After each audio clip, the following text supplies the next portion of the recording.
Bismillahirrahmanirrahim. Assalamualaikum warahmatullahi wabarakatuh.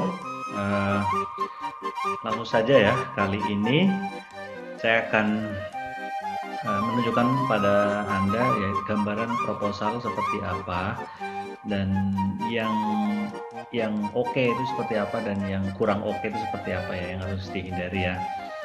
Pertama, ini saya mengambil contoh ini proposal skripsinya kakak tingkat Anda, Mas Baharudin Yusuf.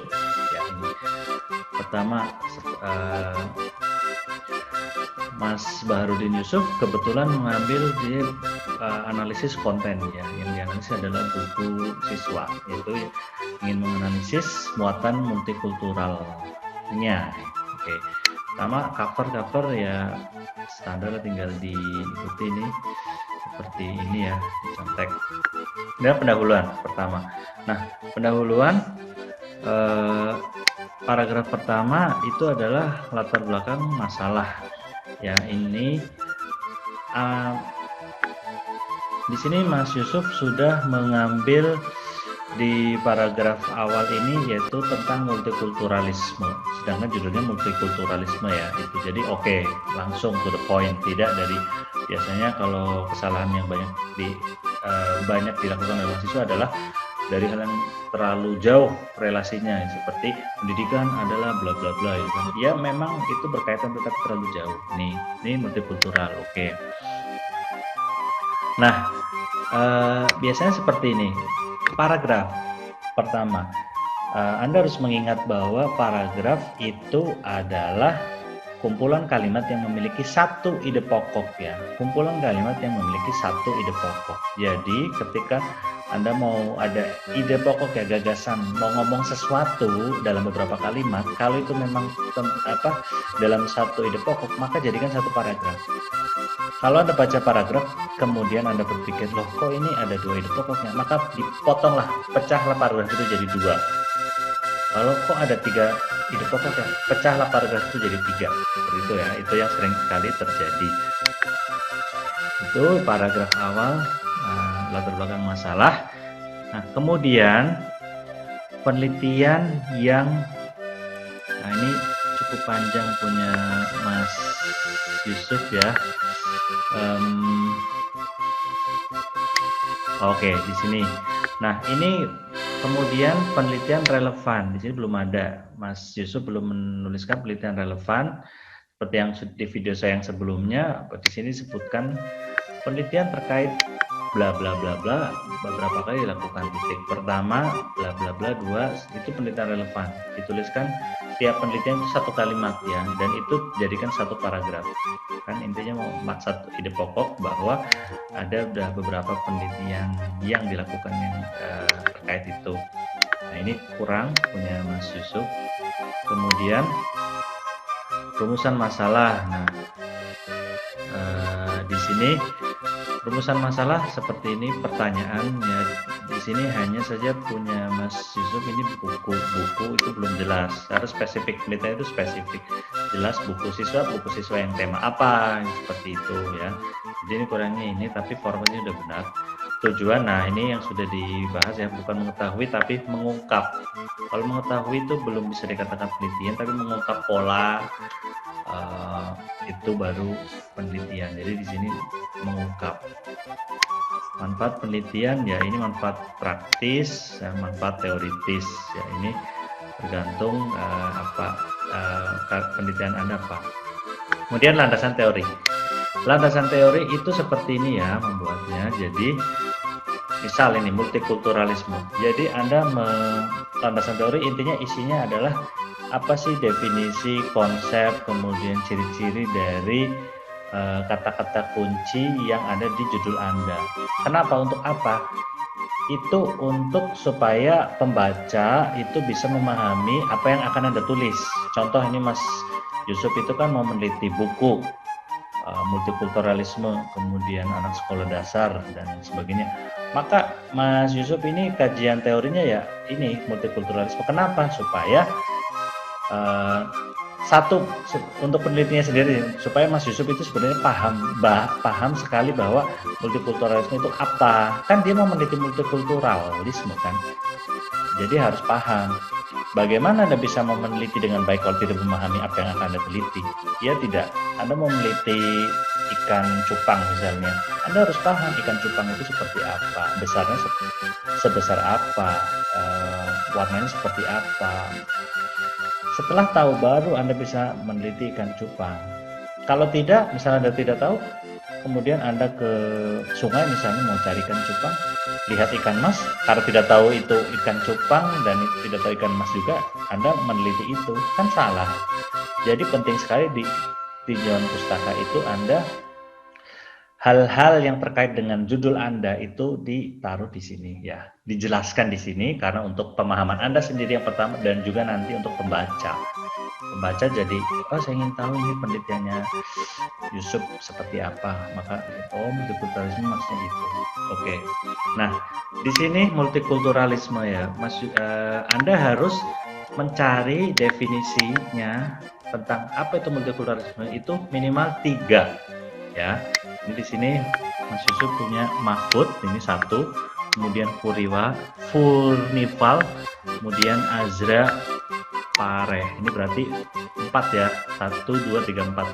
Nah ini minimal 3. Kemudian setelah sudah ada 3, dari berbagai pendapat ahli di atas dapat disimpulkan bahwa itu ya, simpulkan.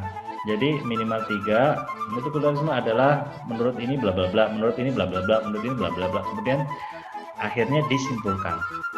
Nah, yang berhak menentukan batasan multikulturalisme seperti apa itu penelitinya, Anda sendiri. Jadi multikulturalisme misalnya di sini ya, itu definisinya banyak sekali.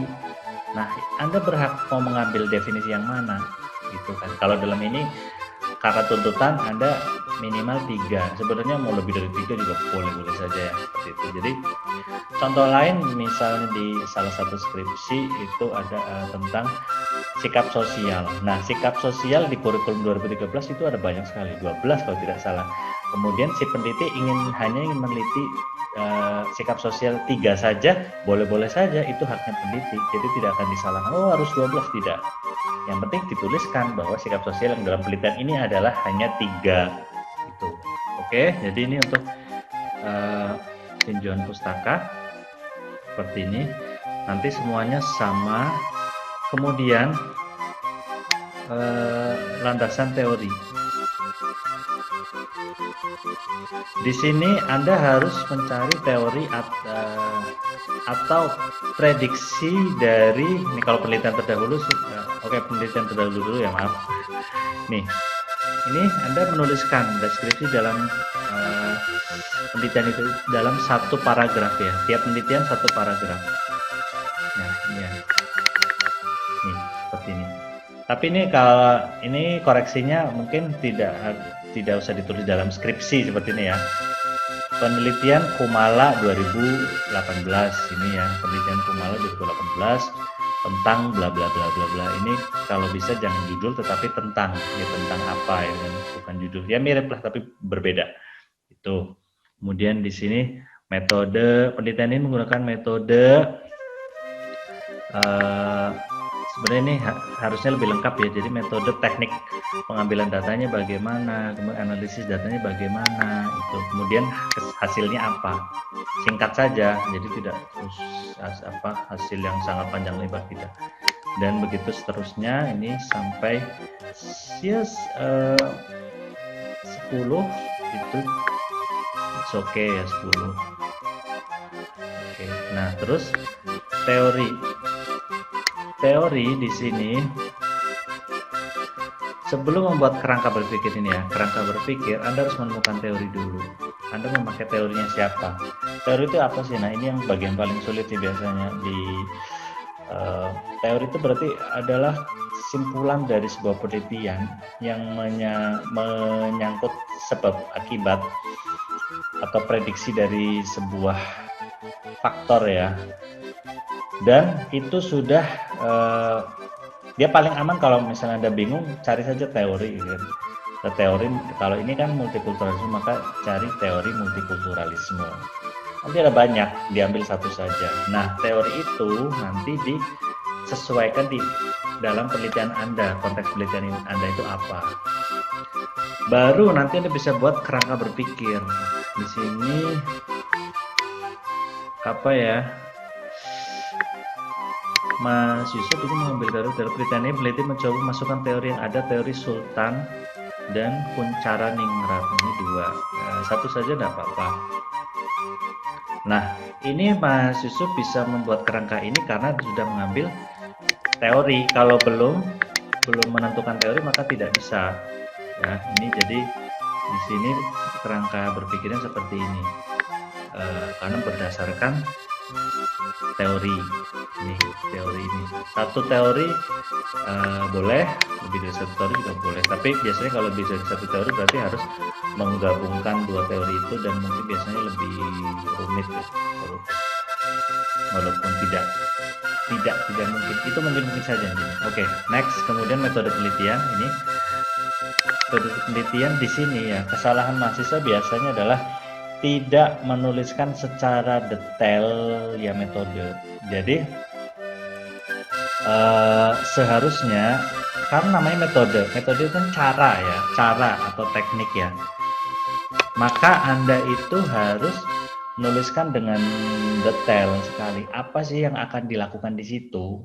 Sebenarnya itu petunjuk untuk siapa? Yang paling pertama itu petunjuk untuk peneliti itu sendiri. Ya, jadi kalau tidak detail ya Anda yang bingung kan. Itu mau melakukan, ibaratnya Anda disuruh oleh orang tua Anda untuk coba sana buat kolam ikan. Nah, orang tua Anda kan ngasih caranya kan, tutorialnya kan dalam tulisan.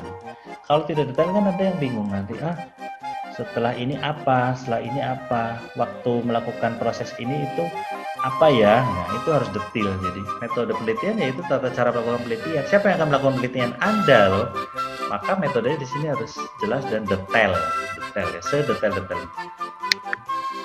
Nah, di sini makanya saya mengomentari nih.